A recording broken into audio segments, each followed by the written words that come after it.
姓名哈工大，年龄106岁，性格内向，不善张扬，害怕受制于人，喜欢突破自我。你是干什么的呀？这些年总有人叫我白宫严选，国防妻子之首，是唯一能给自己刷火箭的高校。我平生只干2件事：送人上天以及送人上西天。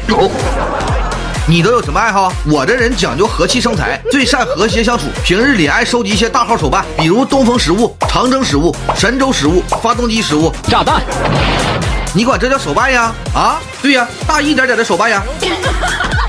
那你特长是什么呀？我特长是挖土和焊接，尤其擅长焊接。有多擅长呀？前些日子上头要修超级天眼，我就顺手出了份力。平日闲来无事也会造火箭，但作为宅男，从组装到发射我都懒得踏出校区一步。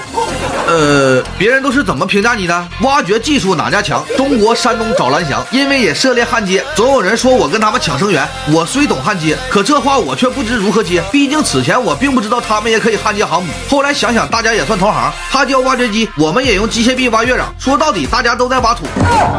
可我看你们的学生就业率很低呀。是的，别家学生毕业出国镀金，我家孩子在这块很拉胯，毕竟动不动就得上交给国家。他们做什么我都不知道。至于荣誉墙上挂着的124位院士、173位大学书记和校长、149位省部级以上领导干部、54位共和国将军和1000余位航天国防总师，那是装修时觉得白墙太素，随手贴的装饰画罢了。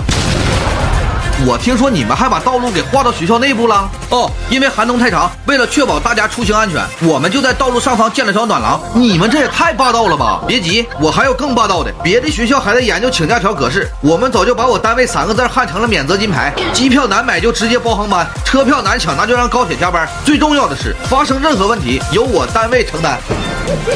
你就这么宠你们的学生呀？那当然，但我也不会盲目宠溺。比如那些留学生的优待，我就先取消了。不是我小气，只是预算有限，留点钱给自己多整点手办。你这比起霸道，我们更擅长霸榜。本人常年霸占老美高校排行榜冠军，什么清北复交，那都得往后稍稍。这他妈不我干爹的制裁榜啊！这不重要，本只想玩玩工科，结果不小心竟成了他的榜一大哥。那你的座右铭是什么？是我刚出生时先贤在史上刻的那8个字：规格严格，功夫到家。那个你是属什么的呀？属国之重器，属民族脊梁，属东方大国最坚实的底气。作为真正的哈工大人，我们不仅记得刻在石头上面8个字，也牢记没刻出来的那8个字：军令如山，国之所托。